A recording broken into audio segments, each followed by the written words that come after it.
welcome back to the David Lindsey Podcast. We're super grateful for you, Gui, to come today. We've been friends for, I think we were just talking about it, like 10 years or so. Yeah. And Gui Cunha is the Director of Economic Development and Tourism for Seminole County, correct? Yep. And, can you just tell us a little bit about how you came into that role, kind of people who in your life were instrumental in getting into a position of leadership like you are with Seminole County? Because it's really cool, your story, and kind of getting into this leadership opportunity. It was a never in a million years that I think I was going to be here, and David, we talked about this a couple times over our decades worth of interactions and friendships and road trip down to Miami. But born in Brazil, family, we migrated over to Miami very young, less than 2 years old. The hospitality and tourism industry was an industry both my parents gravitated towards. It wasn't an industry that they were in Brazil, but I grew up in that industry. Both my parents brought me up. I was looking at BEOs as young as I can remember. I was hanging out in the back, helping out with the dish pit with my dad while he was, running some of the. So you were in the pits. I grew up, tossing out end of day trash, doing all that. Whatever you needed to do though. I mean, for me it was fun. Yeah. This is pre high school time at that point, and then went into the Academy of Hospitality and Tourism at Miami Beach High. Very grateful. Got my scholarship to FIU in tourism. Really gravitated towards sports. My family, bunch of athletes, where we love playing sports. And your brother played football, right? Brother is one of the main reasons I ended up here. Was a former UCF football player. Recruited, go Knights, charge on. That's right. Recruited with Coach O'Leary to come up here, and he's the one that really showed us, our family, what Central Florida was. Because growing up down south, it was always a theme park, concept. If you go there, what's City Hall, downtown Disney, right?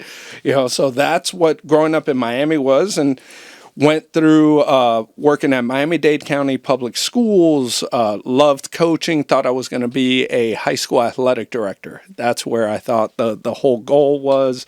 My wife, who's my middle school sweetheart, she was a teacher as well. So that's where everything was headed in that direction. And then FIU called me while I was finishing up my master's at St. Thomas University and said, hey, would you be interested in being director of baseball and softball for our programs? I said, oh, yeah, would love to. Yeah.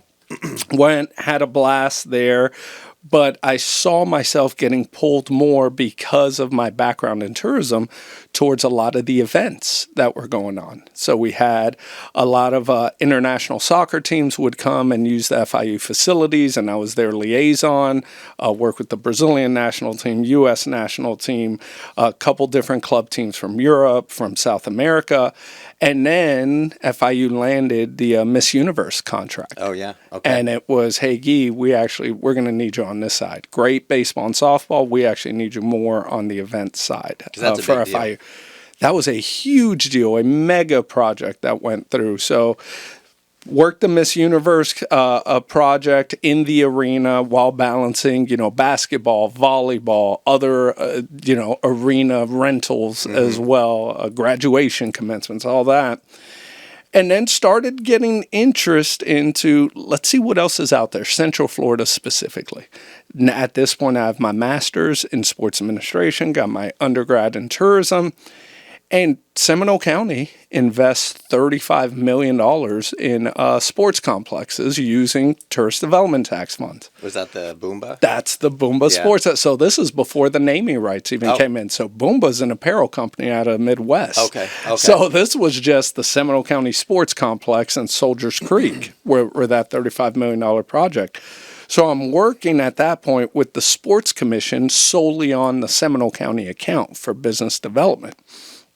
Then about 6 to 8 months into that gig, Seminole County looks at restructuring the agreement, and now I'm working with Seminole County government specifically for the sport. I'm not with the Sports Commission anymore. I now work in the Seminole County team with business development and marketing for these complexes. Okay. So now you're promoting? Are you promoting? No, them? I'm from one organization to the other. Okay, so gotcha. they restructured the sports, which now is Greater Orlando Sports Commission. Back then was Central Florida Sports Commission. Okay.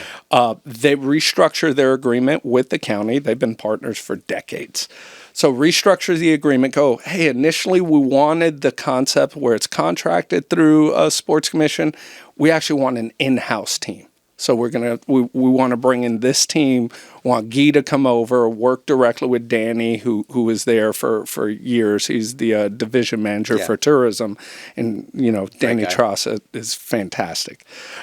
So I'm working with Danny at that point, and then the conversation of, hey, are we going to explore more of a modernization of the tourism industry? Here's some of the things we want to look at, or we want to kind of keep it as is. Different county managers, different county attorneys.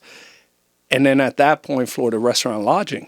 Yeah. And that's when we met. That's right. And there's Florida Restaurant Lodging Association interested in bringing me in as a regional director. Mm-hmm.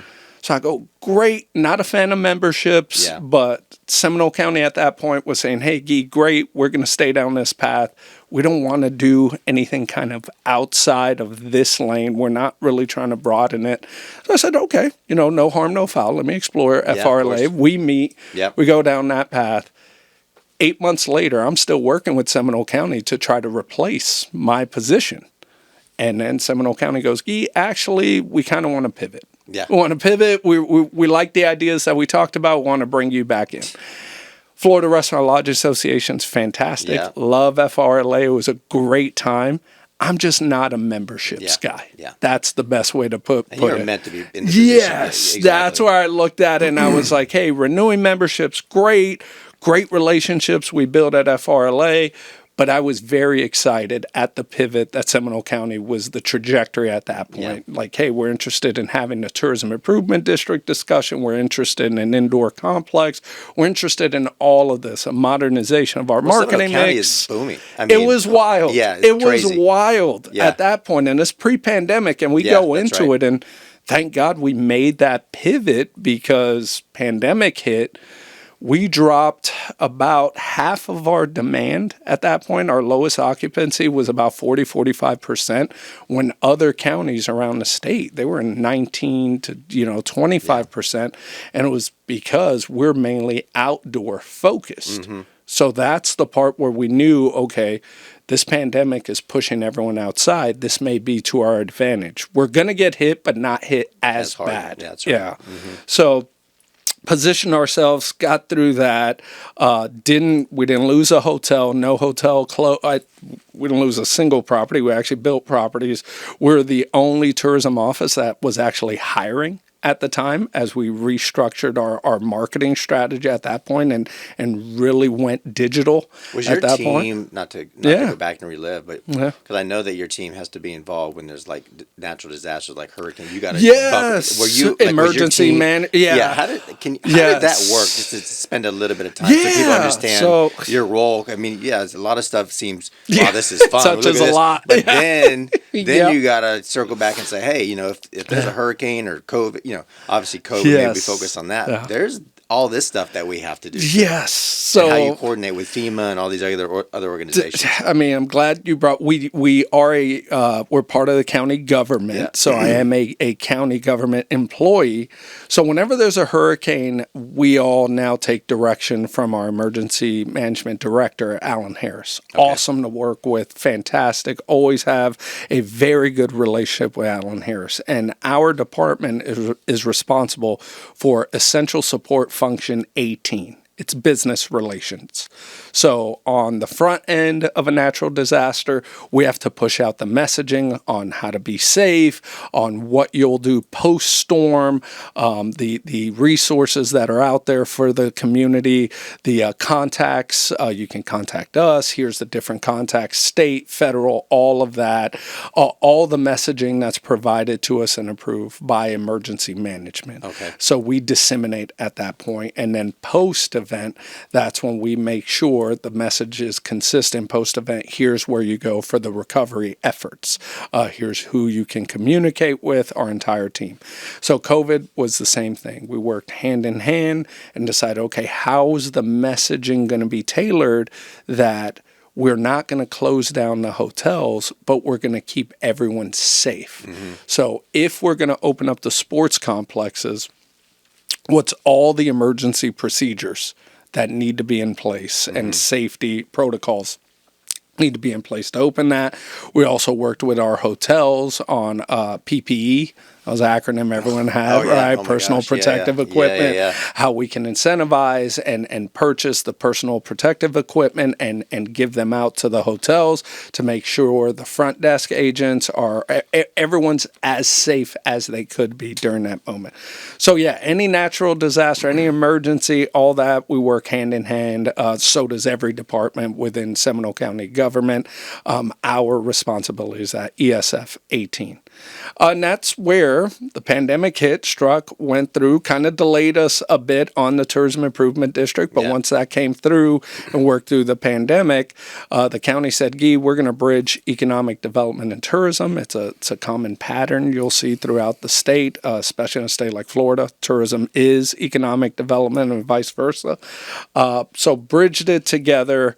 We landed a big project. BNY, Bank of New York, relocates and expands out of Manhattan into Lake Mary. Huge. 2,000 jobs, over $600 million in capital investment, average wage above $95,000. So great win. Yep. We've relocated and expanded other high-wage industries.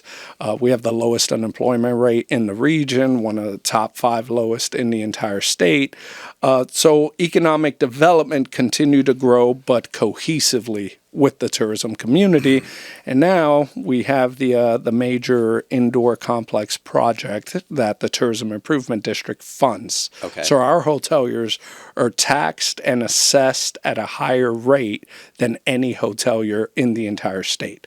And they chose to do this by way of petition, because that was going to be in a partnership with a further investment by the county in this indoor complex. Okay.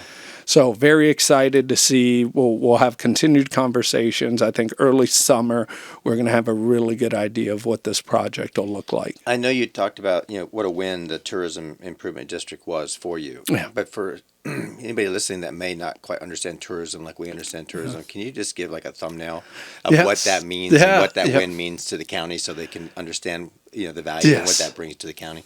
So for us, with the Tourism Improvement District, that is an assessment solely levied on the hotels themselves. Okay.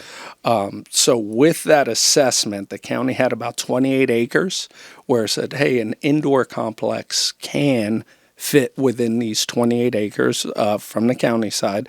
We'd love to have an option for indoor sports, but also indoor events. Mm-hmm. There's events that we lose to outside and economic impact outside counties because our largest meeting space in the county is under 10,000 square feet. So in a lot of tourism projects want to be within Seminole County. So we're looking at it, we're saying, okay, we don't see a major room for supply growth for hotels, 6,000 rooms. Yeah. We're going to stay right around 6. 20 years from now can be 10 at its tops. Mm-hmm. But you're talking about neighboring counties with 150,000 plus rooms. Like it's totally different markets. There's a strategic growth to Seminole. We have a rural boundary that we adhere to, we protect, we understand the citizens there. So Tourism Improvement District was, how do we bring this indoor complex to fruition? It diversifies our value proposition on tourism where everything is outdoors. Now, all of a sudden, we don't have, through this diversification, a large risk on outdoor events. Okay. Because if something closed down outdoor events, it will impact us. That's right. Similar to indoor venues during the pandemic. So we have to diversify. Okay. So indoor was the first move for that diversification. Mitigates risk, balances out the tourism value proposition to event organizers, creates larger value of our hotel properties. So when we're looking at this indoor complex, we're talking about no less, from the studies that we've done and updated throughout the years, no less than $1 billion in new spending to Seminole County. Well, I would think that impacts too, because you have a great asset in the airport. Yes. Right? And a partner. I mean, I don't know what the partnership Yes. looks like, but it's very large. strong. I think it's the largest hub with Allegiant, right? Yes. Over 70 flights coming in and out of that airport. Yeah. So I would think too now people, sports teams flying in and out of that, and just a short ride to and from would be an advantage as well, right? Yeah. To the partnership that you have with the airport. So that was our largest marketing co-op that we've ever done in Seminole County, has been with the airport. So the airport, our partnership counties, the airport's actually owned by the city of Sanford. Oh, okay. So our partnership within county, city of Sanford, and Sanford Airport Authority, since I've been here in 10 years, I would say it's the strongest it's ever been. I mean, the Sanford Airport Authority team has a lot of Seminole County employees that were Seminole County employees, now work for Sanford Airport Authority. Our relationship, I mean, it's texting, calls between, hey, do you like this project? Why do we want to do this? Allegiant, incredible catalyst and partnership for decades. Really is a testament to the airport. Aerojet, their new Dominican Republic flight that came in, a hub and spoke model. Very interesting there. Where the largest amount of passengers that Aerojet's receiving is actually from Brazil.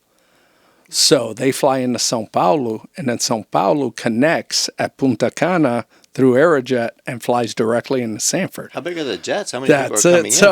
So we have, I think their fleet is about 10. I don't know the aircraft specifically, but I do know they have a fleet of about 10, all brand new fleet. Oh, wow. It's Aerojet is very bullish into the market, very excited to have an international flight and their presence. Oh, yeah. It's absolutely fantastic. Very strong partnership there.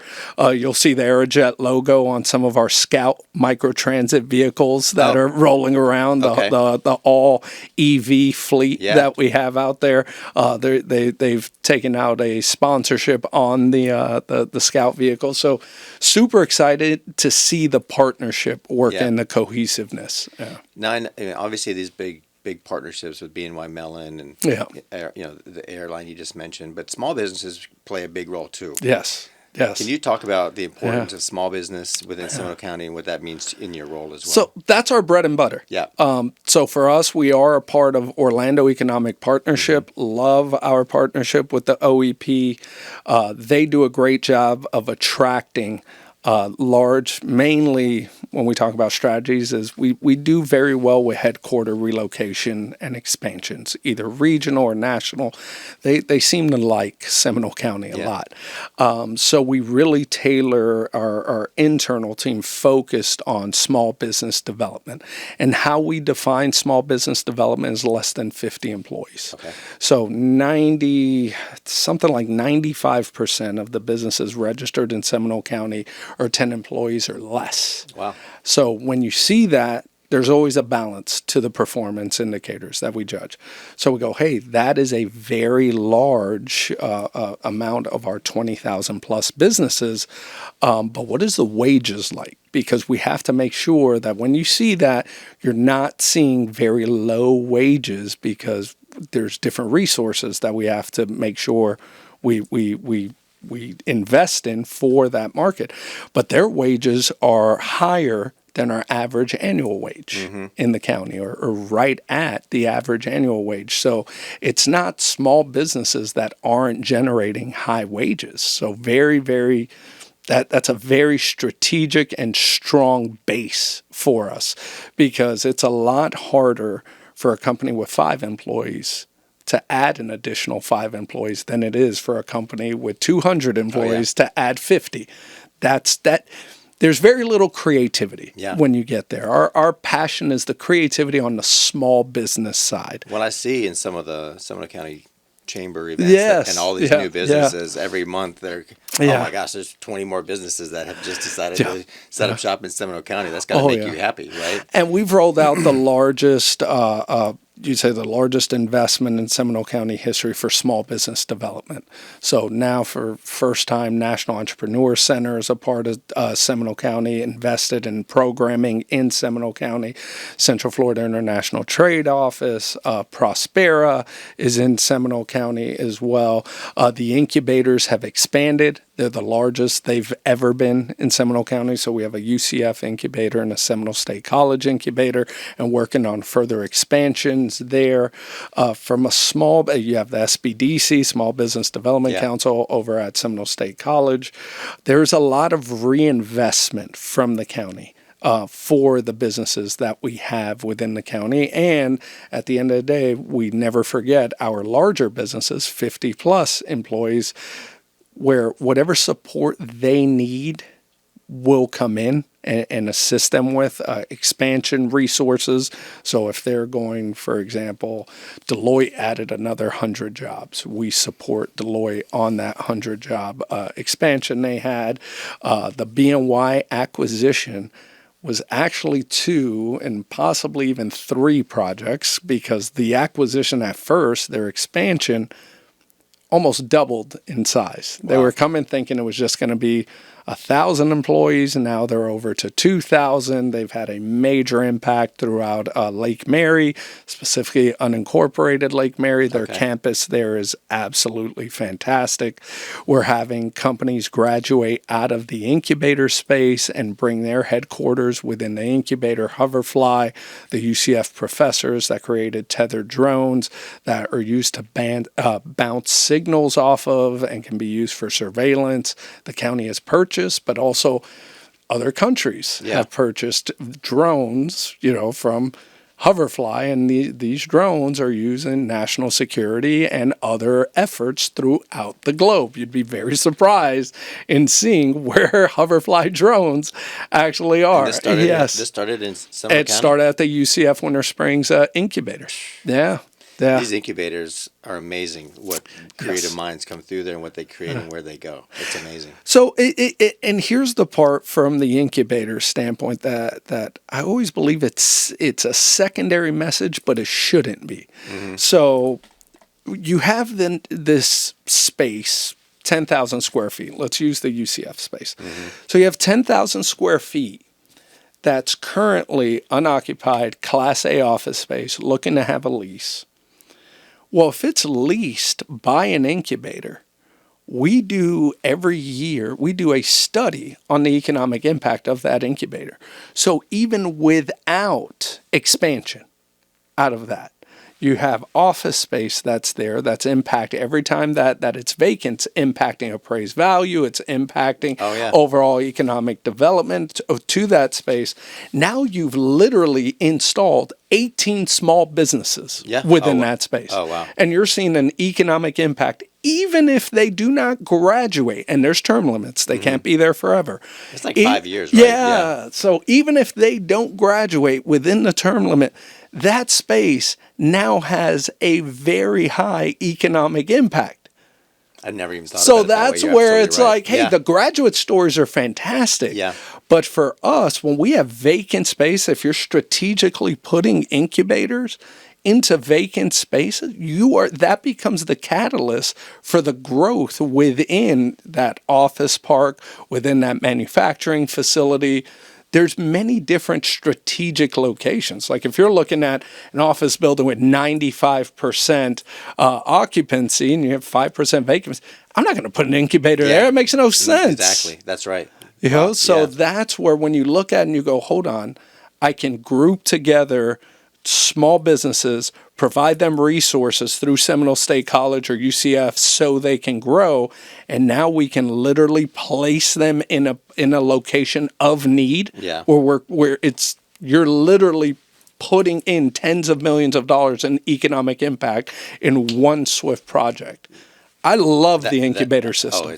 And the support it sounds like they receive is amazing. The entire because they're paying taxes. They're paying taxes. Yeah. Exactly. Wow. Yeah. Wow.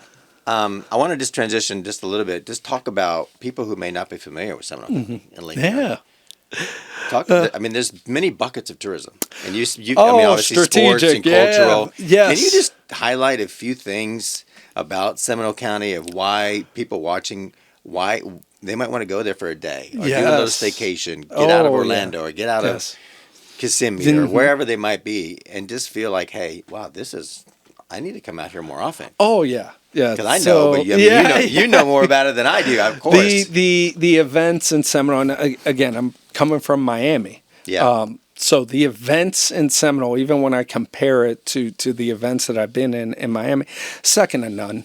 I will tell you, drive market is a major key for us. The vast majority of the visitors to Seminole County are within the drive market. Florida drive market. Yes. So we go 3 hours or less is the drive market. 50-mile radius is what's still called a local visitor for us. So that's a visitor that's not expected to utilize the hotels or accommodations. Yeah. So when we go local visitor market for us, it is not a market that we ignore. So tourism, accommodation driven. It's all about making sure we get the increase of the tourist development tax. That's only paid when you stay in a hotel or vacation rental. Yeah. So when we go local visitor, it's more of an economic development play. It's not so much a tourism play. Okay. It's good to understand both sides because you can make it cohesive. Yeah. But it's very strategic. So we have 7 municipalities, and the 7 municipalities all have different areas or themes or projects that they would like visitation to, and certain areas where it's like, hey, here, make sure we're not sending visitors here because we're going to impact residents. And then the balance that every person in tourism understands is resident support or outlook or sentiment for visitors. Okay. You want to stay away from that over-tourism kind of push that happens. Yeah. So for us, it's all strategic. Sanford, greatest events. Downtown Sanford, fantastic. Love working with the city there. Incredible. East Lake Mary Boulevard, airport area there. That's all about youth sports. Mm-hmm. That's our wing for youth sports. That's the airport wing. That area there is going to have a lot of drive markets within the youth sports side. Yeah. A lot more leisure side over downtown. The mall area, Seminole Town Center, is having a redevelopment, having a little renaissance there. It will not be a mall. City of Sanford is doing a great job with the redevelopment there. Okay. That's more news to come. Out there. Lake Mary, Colonial Town Park, International Parkway. Colonial Town Park, great events, great dining, your upper scale kind of fine dining options and not very corporate feel, but a very, very a high yield community where we go. And then Altamont, again, incredible, red hot and boom. We had our event with Red Bull, chose Altamont Springs, Crane's Roost, where we had Dwight Howard come out as a judge, where they did their cycling event. So it was the first time they held their cycling event in the United States this past year. Very, very exciting. Great partnership with Red Bull for that. A city very focused on innovation. So they do a great job out there in Altamont. You have the Altamont Mall that's still vibrant. Crane's Roost area, the walkability there. Yeah. The autonomous vehicle, the Beep or Crane's rides that they have there. Yeah. It's fantastic. And the beauty within Seminole County, when you talk about those 3 cities that are really focused on visitors to strategic areas, when you talk about that, you can get around through the new microtransit Scout system. that we use in Seminole County, which is the largest in the entire state. You have to I have to look that up. You have to go to Dallas, Fort Worth to get a Scout, or it's Freebies, the company, a concept that's even remotely close to what we have in Seminole in size for this microtransit. So very excited about that project. That's flourishing, to be honest with you. Any issues that we've had in that project, it's because of the demand that has come in. I mean, subject matter experts that are come in, that this is what they do daily, and they have AI systems for this, didn't forecast the demand to be as high as it is now. So it is visitors. We're connecting students to colleges now for dual enrollment. Oh, wow. Like there's after school activities throughout. It's really taken a very densely populated county that has I-4, 417, 429, an airport, Sunrail, Amtrak, where we're a county where transportation is a focal point. Yeah. And now with microtransit, I mean, getting around Seminole County is making it easy. You have a multimodal to the fullest. Yeah. This is just it's Waymos now. I've started. Yes, the AV side. Yes, I was driving the other day, and I don't want to spend a whole lot of time, but it's great. I looked over, and there's a Waymo, and there's nobody driving. I'm watching this car merge. The blinkers coming on. I'm like, what in the world? Would I get in that? Would I not get in it? Yeah. I probably need to get in it. I need to live a little bit. You're right, but it's so, isn't it crazy? I mean, it's from where it is. I mean, I'm a little older than you. Yeah. And just I mean, you just got 40. You were awarded 40 under 40, which is amazing. Last year we had two other team members this year. But it's just amazing technology and how you guys are kind of on the forefront and kind of adapt quickly. Yeah. Right? And it's just amazing. But just a quick, I want to shift gears again, but because behind all of this, you have a wife and you're a dad. Yes, right? Above all this. And you guys are high school sweethearts. So middle school. Nautilus Middle School. Big shout out to the Sharks. Yes. Yeah. Wow. So what is it like? I mean, you have a beautiful wife, you have beautiful kids, and I know how important they are. But how do you balance that? Because you have young kids and a wife, and you want to be a great dad and you want to be a great husband. Yeah. Can you just talk a little bit about that within your life and how you manage that? Because it's not easy. It's priorities. I look at it from a priorities and self-sacrifice. Yep. That's I don't know of another model of which, because and again, the support from my wife and my daughter's understanding. We got an 18-month-old, so she doesn't she doesn't understand it yet. But our 6-year-old and at times there are times where it becomes difficult when it's nights and weekends play into a lot of the week planning for events, for gymnastics, jiu-jitsu. We got to do this, this event at school. There's this concert, all that. But the way I look at it, and my wife knew from very early on, sports was always a passion of mine. My family is very obsessive in their careers. They love what they do. I've never been in a situation where I didn't love what I do. So that's always, okay, great, but it's self-sacrifice to the priority. Yeah. Priority is always family, okay? If you want to do all this extra in a career, you're going to sacrifice your time. So the idea of, well, what about me? What about my time? No. You don't get that. Yeah, that's right. If you want to be obsessive and you love what you do, yet you understand above all else is the family, then something has to give. That's right. And that's where if something has to give, it's your time that has to give. That's right. So like any human, I always feel like, man, God, I wish I had more time for me, but I'm quick to check myself. I'm quick to go, hey, hold on, you can't have it all. You got to prioritize, you got to sacrifice, you got to get the balance, and the balance is never perfect. I get times at work where it's like, Gui, we really need you to do this, and it's like, no, promise the family. to do this. So what's a day look like if you're not working? What's a kind of a perfect family day for you and your kids? What is Gui and the family like to go do? That I'll tell you, our standard weekend, right? If I don't get pulled in, so every now and again I'll get pulled in. I was a guest judge for the Sanford Food Truck Fiesta, and before that we had the Firefighter Challenge that we host at Seminole State College. But it's not every weekend. Yeah. It's not every. It's one, maybe two a month that really conflict. But a standard weekend at our house, we have, jiu-jitsu on Saturday for my baby girl. She loves going into jiu-jitsu. And then we hang out at my parents'. My mom loves to cook for the family, so all the grandkids. Family. We brought everyone up from Miami. We brought everyone up. When census put out that Miami had a mass exodus and a depopulation, that was us. 100%. You're gone. You're out. The moment we saw this, we're like, oh my God, Central Florida is amazing. It's everything that we've always wanted. Okay. So family is here. My brother's Orange County Sheriff's Office works as a detective for the Sheriff's Office. So parents work for Orange County Public Schools. It's the family is totally bought in.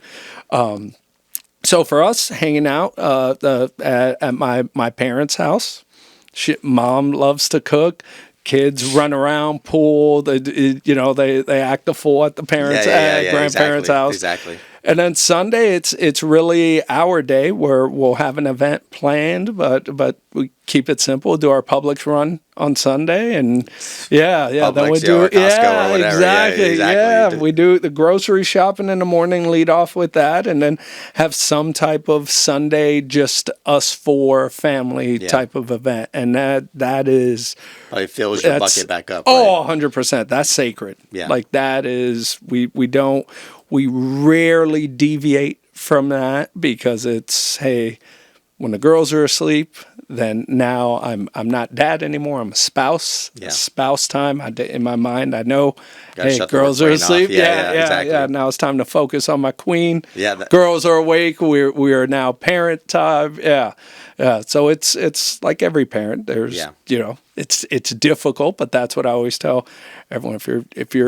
If it's difficult, that means you self-sacrifice is difficult. So Absolutely. if it is, you're doing the right thing. You're doing absolutely. It's supposed to be hard. You didn't do this because it was going to be easy. Well, listen, we could talk for hours. Oh, we've done it. We've done it on trips down to Miami and back. But, I know you're busy. I appreciate our friendship over the years. Yeah. I appreciate your time today.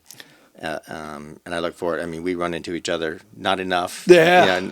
But when we do, I enjoy our time together. And just wish you the best of luck. You're doing a great job out there, and I appreciate your time today on my podcast. Thank you so much. Appreciate it. Yeah, Thank you. Appreciate it being in the loop. Yeah, there you go. Absolutely. Thank you.